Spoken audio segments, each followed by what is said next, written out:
નડિયાદ શહેર કોંગ્રેસ પ્રમુખ દ્વારા કલેક્ટરશ્રીને આવેદનપત્ર આપવામાં આવ્યું। નડિયાદ શહેરમાં 15મી ઓગસ્ટના રોજ સ્વતંત્ર પર્વની ભવ્ય ઉજવણી થવા જઈ રહી છે, જેમાં ગુજરાત રાજ્યના મુખ્યમંત્રી શ્રી ભૂપેન્દ્રભાઈ પટેલ પધારવાના છે, જેની હાલ તડામાર તૈયારીઓ ચાલી રહી છે।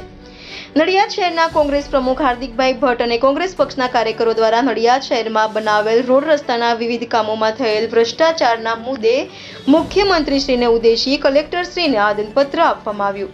રિપોર્ટર પ્રવીણસિંહ સોલંકી સાથે bureau report, Navdeep Raval, India 24 news, Kheda.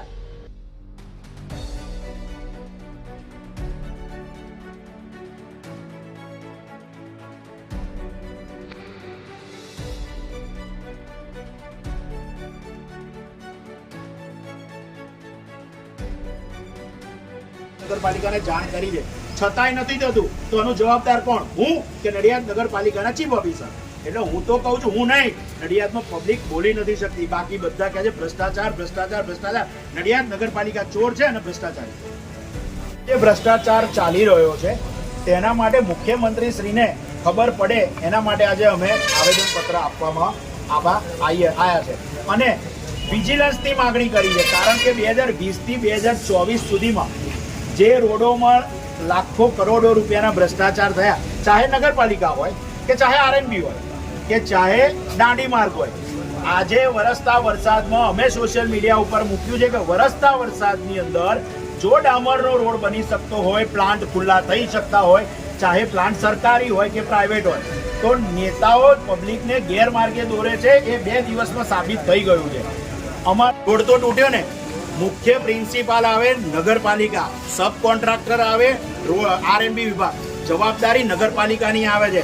જ્યારે અત્યારે રસ્તાનું 1 વીક પહેલા એક આવેદન આવ્યું હતું નેતાશ્રીનું કે ચોમાસાની અંદર ક્યારેય પણ સરકારી પ્લાન્ટ ખુલ્લા રહેતા નથી, તો આખી નડિયાદની નગરજનો જોઈ રહ્યા છે 2 દિવસથી કે સરકારી પ્લાન્ટ હોય કે ખાનગી પ્લાન્ટ હોય, ખુલી ગયા, ડામર આવ્યો ખરો અને ખાડા ઉપર પેચવર્ક પણ થયું, તો આ બધું કઈ રીતના થાય છે?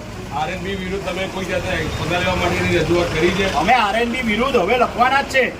કોઈ અધિકારી આરએનબી ના કોઈ અધિકારી આવેદનપત્રમાં ઉલ્લેખ કર્યો છે કે આરએનબી એટલું જવાબદાર છે?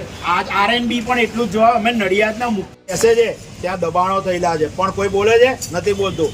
કાંસમાં કરોડો રૂપિયા આયા છે પણ સફાઈ કોઈ દાડો જોઈ? આજે કાંસ જઈને આજે કાંસના વિડીયો ઉતારો, ફોટા પાડો, કાંસની સફાઈ નથી થઈ।